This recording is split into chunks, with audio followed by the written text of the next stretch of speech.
वासुदेवाय हरे परमात्मने प्रणतः क्लेशनाशाय गोविंदाय नमो नमः।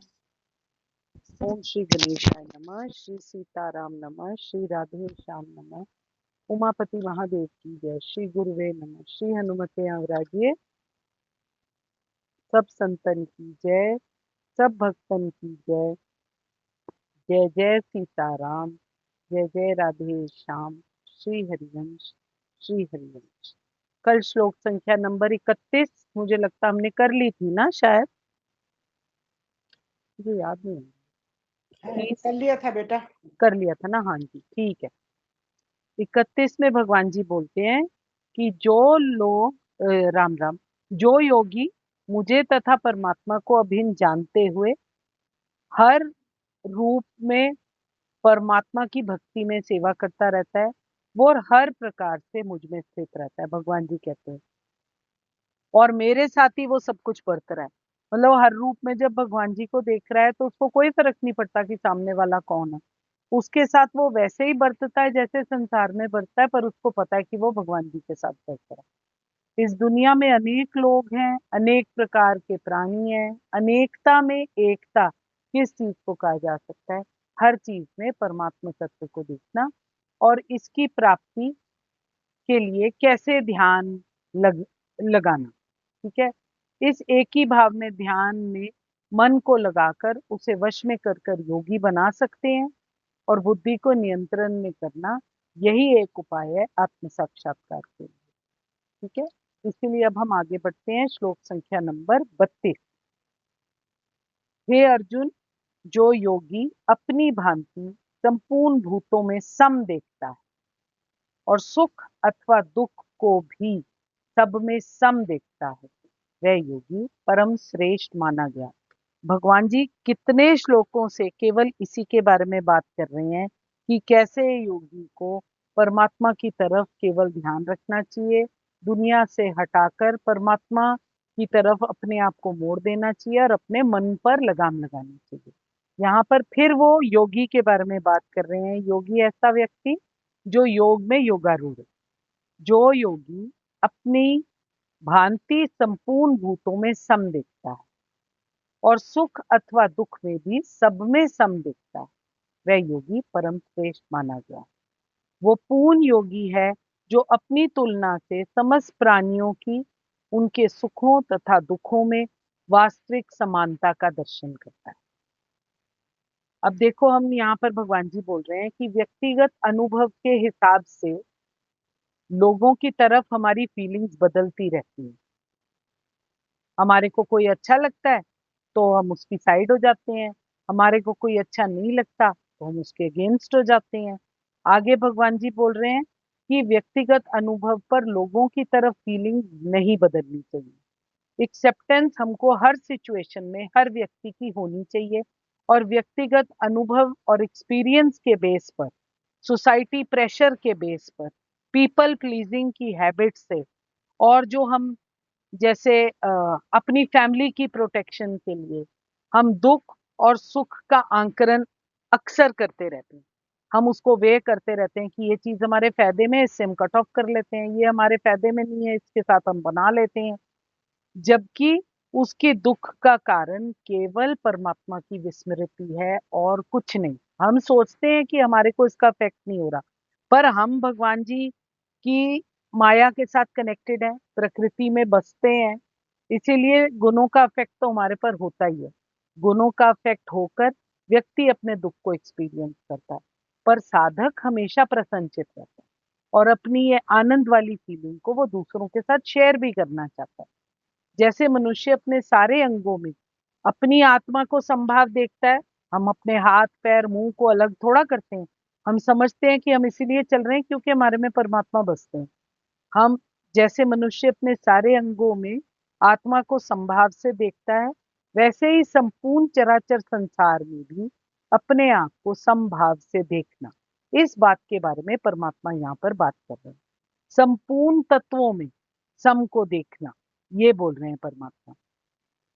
जिस प्रकार अपने सारे अंगों में आत्म भाव समान होने के कारण मनुष्य उनमें सुख दुख को समभाव से देखता है। उसी प्रकार संपूर्ण चराचर संसार में आत्म भाव समान हो जाने के कारण जो सबके सुख दुख को सम देखता है, वही भगवान जी कहते हैं योगी है। उसको सबके सुख और दुख एक समान दिखाई देते हैं। वो सर्वत्र आत्मदृष्टि हो जाने के कारण समस्त विश्व उसको उसका ही स्वरूप बन जाता है, उसी की एक एक्सटेंशन लगता है। वो समझता है कि सारे मैं ही हूँ और मैं ही सब में हूँ। जगत में उसके लिए दूसरा कुछ रहता ही नहीं है। इसलिए जैसे मनुष्य अपने आप को किसी भी प्रकार से जरा भी दुख नहीं पहुंचाना चाहता, निरंतर सुख पाने के लिए अधिक चेष्टा करता रहता है, ये उसका सहज स्वभाव होता है।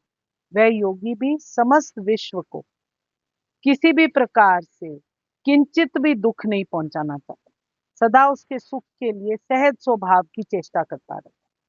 किसी फायदे के लिए नहीं करता वो, कि किसी को हैप्पी करूंगा तो वो मेरे बारे में अच्छा बोलेंगे। वो इसीलिए करता है क्योंकि उसको कोई और रास्ता आता ही नहीं है। क्या समस्त चराचर जगत के सुख दुख का वास्तव में हमें अनुभव होता है। उसकी दृष्टि में एक सच्चिदानंद घन परमात्मा के सिवाय दूसरी किसी वस्तु का कोई अस्तित्व नहीं रहता। तो दूसरा अनुभव की बात ही कैसे कर सकते हैं, सुख दुख की तो बात ही दूर है।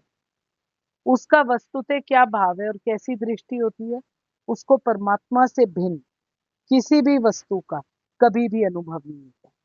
वो लोक दृष्टि में केवल प्रीति मात्र से रहता है, मतलब एक्सपीरियंस के लिए रहता है, क्योंकि संसार में पैदा हुआ है तो उसको उसमें रहना ही है, पर उसका उससे कोई कनेक्शन नहीं है। पर देखो कई बार भाई भाई में, भाई बहन में स्वार्थ की भिन्नता से किसी न किसी अंश में कलह हो जाने की संभावना रह जाती है। पर जहाँ आत्मभाव होता है कि वह मैं ही हूँ और मैं भी वो ही है, वहां स्वार्थ और भेद रह नहीं सकता। स्वार्थ और भेद के नाश से कलह की तो कोई आशंका ही नहीं रहती। ऐसे परमात्मा योगी मनुष्य को उसके कार्य, सारी दुनिया के कार्य, उसको परमात्मा से भिन्न किसी भी, उसका क्या कहते हैं, पर्सनैलिटी भगवान जी से अलग नहीं है।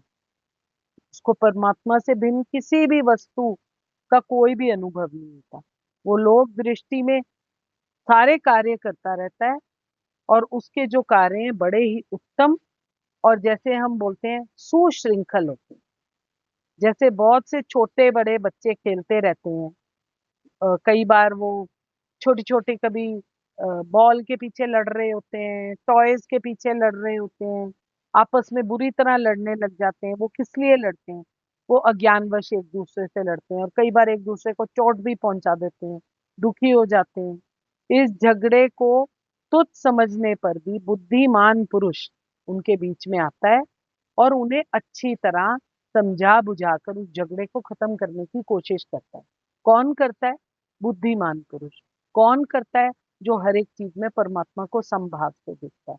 वो दुख निवृत्ति के लिए बुद्धिमानी के साथ चेष्टा करता है, एफर्ट करता है। इसका ये मतलब नहीं है उसको दुख और सुख से कोई इफेक्ट हो रहा, उसको दुख और सुख से कोई इफेक्ट नहीं हो रहा, पर वो उस चीज में सिर्फ इसलिए पड़ता है क्योंकि उसको समभाव स्टैब्लिश करना है, बस। वो परमात्मा योगी दुख में पड़े हुए विश्व की दुख निवृत्ति के लिए हर प्रकार की चेष्टा करता है, क्योंकि उसको पता है कि परमात्मा प्राप्ति ही उसका गोल है।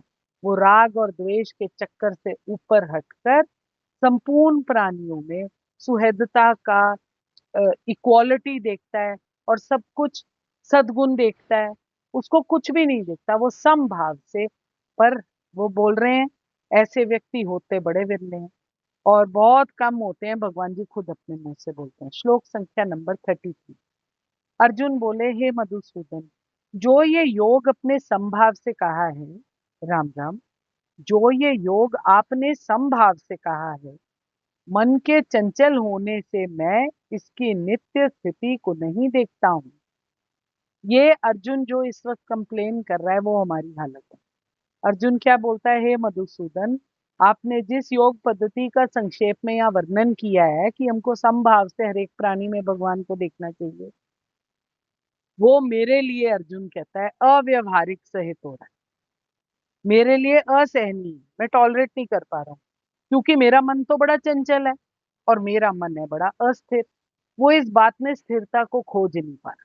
कह रहे आप कह रहे हो कि मेरे को आपको हर एक में देखना है और सबको मेरे को मेरे अंदर आपको देखना है, पर मैं अपनी दृष्टि से अगर देखता हूँ तो मैं योगी चाहे बनने की कोशिश भी कर लूं, ध्यान करने की कोशिश भी कर लूं, पर ये सब मुझसे नहीं होगा। अब अर्जुन परमात्मा को असमर्थ मन के कारण यहाँ पर उनकी बात को स्वीकार नहीं करता। इस दुनिया में से हटकर पर्वत पर बैठकर एकांत स्थान में योग अभ्यास करना उसको पॉसिबल पूरे तरीके से नहीं लगना, क्योंकि उसको लगता है कि लोक व्यवहार के साथ तो उसको जीना ही पड़ेगा। लोक व्यवहार से आत्म साक्षात्कार में इंटरेस्टेड ही नहीं होते। और अर्जुन इस बात को यहाँ पर एक्सेप्ट कर रहा है। योग उनको टफ लग रहा है, लाइफ उनको इजी लग रही है। अर्जुन कई बातें तो मैनेज कर लेता है, जैसे बहुत बड़ा योद्धा था तो एक डिसिप्लिन के तरीके पर रहता था। भगवान जी का मित्र था इसलिए उनकी बातें बहुत हद तक समझ रहा था। उसके पास तो हमारे से कहीं एक्स्ट्रा सुविधाएं प्राप्त थी, पर फिर भी उसको डाउट है। तो हम लोगों का क्या हाल होता होगा। चंचलता चित्त के विक्षेप को कहते हैं। विक्षेप में प्रधान कारण क्या है? राग और द्वेष। और जहां राग और द्वेष है वहां पर समता हो ही नहीं सकती। यहाँ पर अर्जुन एक्सेप्ट करता है कि कोई विरला ही पुरुष होगा जो ये सब कर सकता है। भाई मेरे बस की तो वह बात ही नहीं है। वो समता की स्थिति में अपने मन की चंचलता को एक बहुत बड़ा बाधक मान रहा है। अर्जुन ये अपने मुंह से परमात्मा के सामने एक्सेप्ट करता है। जय जय सीताराम, जय जय राधे श्याम, कृष्णाय वासुदेवाय, हरे परमात्मने प्रणतः क्लेशनाशाय, गोविंदाय नमो नमः। मैं आपके हृदय प्रेम प्रभु को नमस्कार करती हूँ। कोई भूल त्रुटि अगर मुझसे हो तो कृपया मुझे क्षमा कीजिएगा। जय जय श्री हरिवंश, श्री हरिवंश, श्री हरि।